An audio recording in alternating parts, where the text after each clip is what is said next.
What's up? Hello. Welcome to another video inside the media cabinet. Thanks for joining me for this video, folks. Yes, I know, it's Saturday. I'm sorry. Um, I didn't post a video, yesterday because I was waiting on some more, awesome products for today's video. Today's video, is another, media book haul. We got a great book haul for you guys. Oops.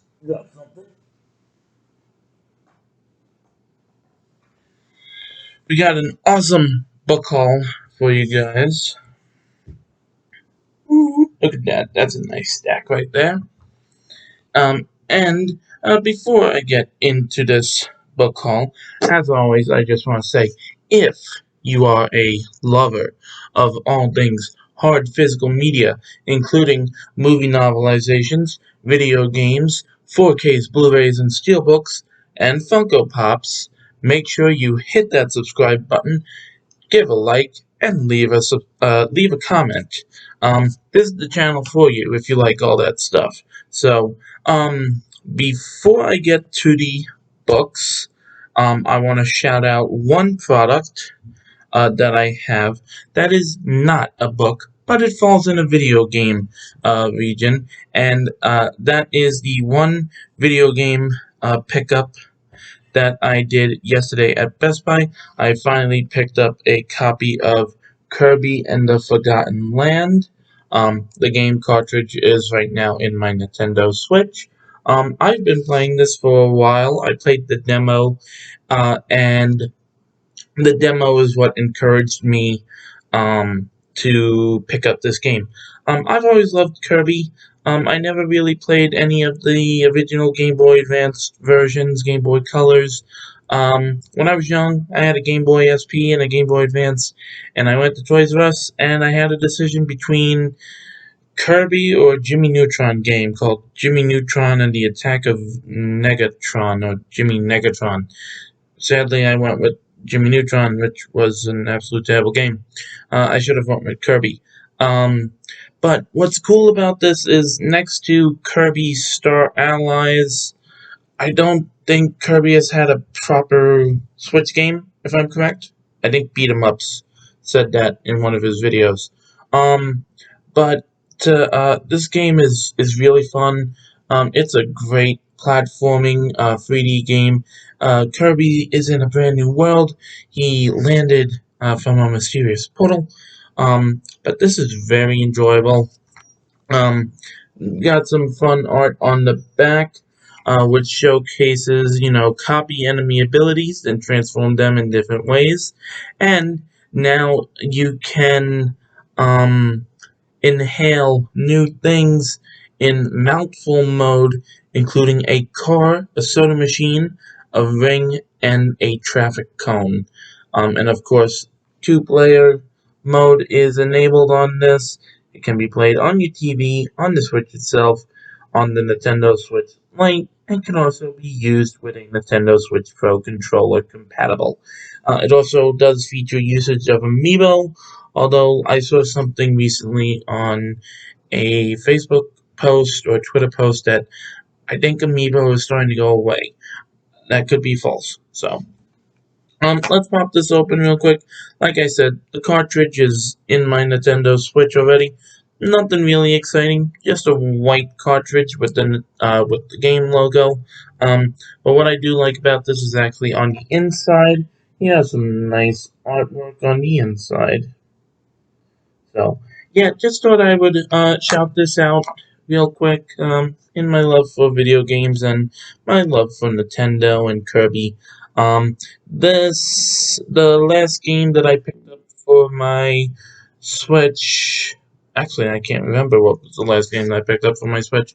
I think it was Arceus, Pokemon Legends Arceus. So, I'm really happy to have this, and so far it's a really great game. If you like Kirby and you like platforming, make sure to pick this up. Alright, now let's get into the good stuff. Most of these are all connected with one saga or one story. And I have four of them that are connected. And we're going to start off with the first one, the New York Times bestseller by Ray Carson, the expanded edition of Star Wars: The Rise of Skywalker. I had the hardback of this copy of this book. I recently just upgraded to the mass market paperback to go with the whole rest of my collection. So I'm happy to have this. Uh, a lot of people are on and off about the movie, 50-50. I enjoyed seeing it. I saw it in Dolby and I saw it in regular. Um, and I just love this front cover and everything. The past Del Rey Star Wars books that have been coming out have this amazing covers, where it's like you have a miniature version of the poster. So, very happy to have this. Gonna do a quick one-page preview for this. Also, while I am scrolling through the book, just want to say, make sure to keep an eye out on my channel on May the 4th. I will be dropping an awesome video showcasing every piece of Star Wars media that I have in my collection. Alright, let's get started with our one-page preview of Star Wars: The Rise of Skywalker. Rey sat cross-legged, eyes closed. She didn't remember rising off the ground, but she was vaguely aware that somehow she ended up floating. Pebbles and small boulders hovered around her like a field of asteroids orbiting their sun. The force flowed through her, beyond her, buoyed her, connected her to everything. The lush rainforest moon of Ajan Kloss was teeming with life. She could feel every tree and fern, every reptile and insect. A few strides away in a hidden den, a small furry creature groomed in its litter of four kits. "That's it, Rey," came Leia's voice, deep and soothing as always. "Very good. Your connection becomes stronger every day. Can you feel it?" "Yes. Now reach out. If your mind is ready, you'll be able to hear those who have come before you." Rey inhaled through her nose and sent her awareness into the void. Peace and calm were key, Leia always said. She reached, she searched, she felt the... That's when we close the book. So, Star Wars: The Rise of Skywalker, mass market expanded edition. So, this is a great book. If you are an avid Star Wars collector, it is good to pick this up. Whether you read the Legends novels or you read the movie novels, I suggest picking this up. So, um, next novel could be considered as a Legends novel, but also it could be a side story in its own universe. This book is by Delilah S. Dawson. She is a New York Times best-selling author. In this series, I feel like this is basically like book one, and I know there's another one I gotta find. But I feel like this is like the main book for this part of Star Wars. This is the book for Star Wars: Galaxy's Edge, Black Spire. Originally I was gonna keep this book. But I did. My mom got it for me off of Amazon, so it's awesome to have this one in my collection. And I'm really looking forward to reading this one. So I'm gonna start off with this one page. With like it's kind of like the title scroll, but it's a nice old Batuan ballad. At the edge of the galaxy so far away, black was the spire that called me to stay.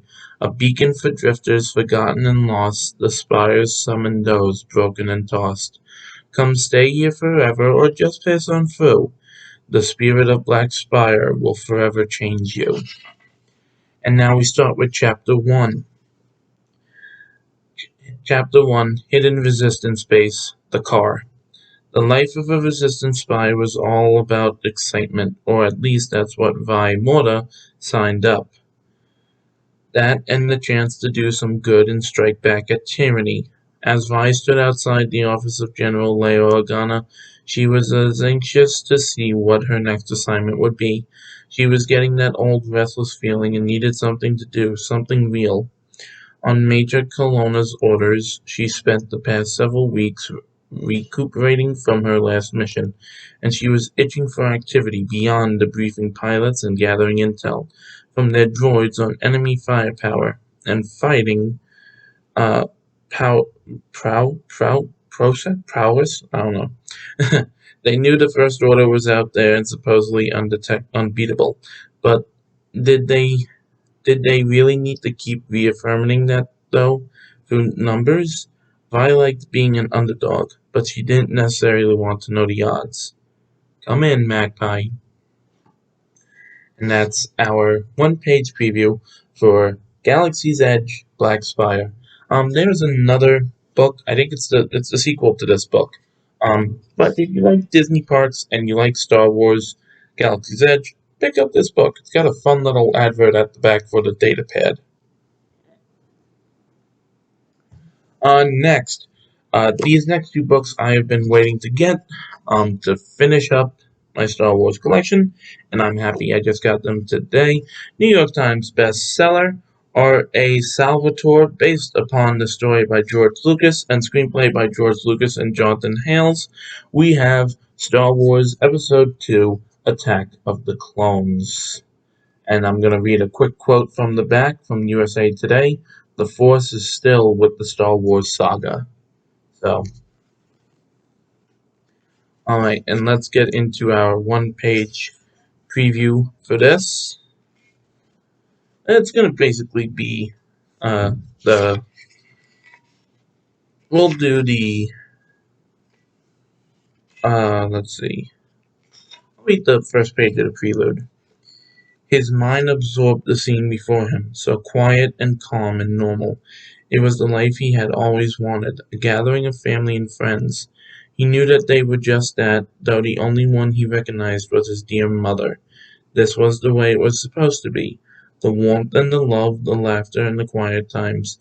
This was how he had always dreamed it would be, how he always prayed it would be. The warm, inviting smiles, the pleasant conversation, the gentle pats on shoulders, but most of all, there was the smile of his beloved mother, so happy now, no more a slave. When she looked at him, he saw all of that and more, saw how proud she was of him, how joyful her life had become. She moved before him, her face beaming, her hand reaching out for him to gently stroke his face. Her smile brightened and widened some more, too much more. For a moment, he thought the exaggeration a product of love beyond normal bounds. But the smile continued. And that is page one of the prelude. This is a beautiful cover, and next to the novel for Phantom Menace and Revenge of the Sith, has the most color on the spine. So I love the red Star Wars logo, and of course you have Yoda on the front cover. Moving on. Again, we have one of those Star Wars books where it's literally the poster on the front of the novel. We have the novelization for what is known as one of the best Star Wars movies, and that is Rogue One, a Star Wars story by Alexander Freed. So, I've seen this movie multiple times. The first time I saw it, sadly, I fell asleep. Not because it was boring. I think it was just a long day and I was tired. So, alright, let's read our one-page preview for Rogue One, a Star Wars story. Galen Erso was not a good farmer. That was only one of the many flaws, but it was the reason he was still alive. A man of more diverse talents, a different Galen, a Galen who could intuit what colonial crops would thrive in an alien world soil, or who could check a withered tree for rot without peeling away its bark, would have grown bored. His mind left idle in the fields would have returned to subjects he had forsworn. That Galen, consciously or by habit, would have sought out the very work that had driven him to exile. He would have stared into the hearts of stars and formulated the realms of cosmic significance. In time he would have drawn attention. His obsessions would surely have killed him.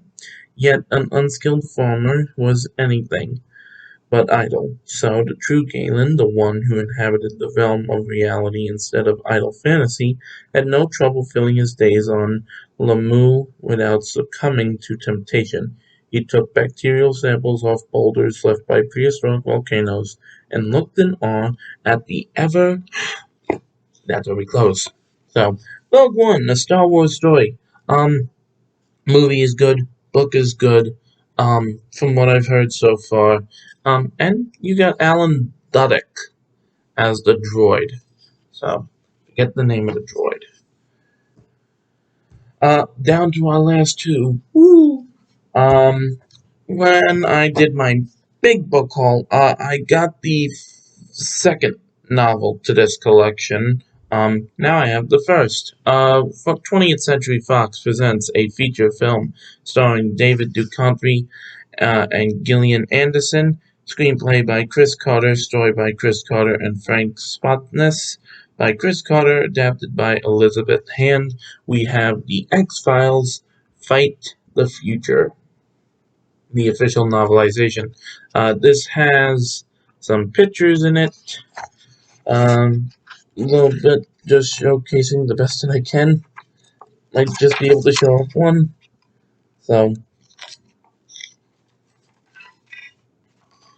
so let's dive into a quick one-page preview for this. Prologue, North Texas, 350 BC, or 3500 BC, 3500 BC. The desolated landscape stretches from horizon to horizon, all snow and ice and vast gray sky. In the distance, two tiny figures appear, running desperately. They are man-like, with matted hair and coarse features, their bodies hidden beneath rough garments made of leather. They run across the white wasteland, bodies bent as if they are scanning the ground underfoot for prints. The trail, they, and that's it. Literally, that's it. So, that was page one of the prologue. We are on to our final video. Our final video. Oh no, our final book of this video. Number one New York Times bestseller, now a major motion picture from Universal Pictures by Robert Ludlum. We have the novelization, the movie novelization for The Bourne Supremacy. This is the second book in the Bourne trilogy, the Jason Bourne trilogy. I have the first novel right here, Bourne Identity, of course, with Matt Damon on the front. Um, Matt Damon, sorry. I would have liked some embossment on the cover here. They did that on the first one, not on this one. But I love the cover art, again, with an awesome shot of Matt Damon on there. A killer with no face, no identity, and a name the world wanted to forget. Jason Bourne. We're going to do a quick one-page preview for this. Ooh, this is a long one. Kowloon, the teeming final extension of China that is no part of the North except in spirit. But the spirit runs deep and descends into the caverns of men's souls without regard for the harsh, irrelevant practicalities of political borders. The land and the water are one, and it is the will of the spirit that determines how man will use the land and the water again without regard for such abstractions as useless freedom or escapable confinement. The concern is only with empty stomachs, with women's stomachs, children's stomachs. Survival. There is nothing else. All the rest is dung to be spread over the infertile fields. It was sundown in Kowloon and across Victoria Harbour on the island of Hong Kong. An uneven blanket was gradually being lowered over the territory's daylight chaos. The screening ayahs of the street merchants were muted with the shadows, and quiet negotiations in the upper regions of the cold, majestic structures of glass and steel that marked the colony's skyline were ending with nods and shrugs and brief smiles of silent accommodation. Night was coming, proclaimed by a binding orange sun, piercing an immense, jagged, fragment wall of clouds in the west, sharply defined shafts of uncompromising energy about to plunge over the horizon, unwilling to let this part of the world forget the light. Soon darkness would spread across the sky, but not below. Below, the blazing lights of human invention would garnishly illuminate the earth. This part of the earth where the land and the water are anxious avenues of access and conflict, and with the never-ending, ever-radiant nocturnal carnival, other games would begin, games the human race should have abandoned with the first light of creation. But there was no human life then. And that's it. Look at this wonderful stack of books. So, thank you for clicking on this video today. I appreciate all that subscribe to my channel and watch my videos. I really do mean it. This isn't a full-time job. This is just a side thing that I enjoy doing for you guys, for you media collectors out there, whether it be for video games, movie novels, 4Ks, Blu-rays, or Funko Pops. Thank you guys for checking out my channel. I will see you guys next time inside the media cabinet. Peace.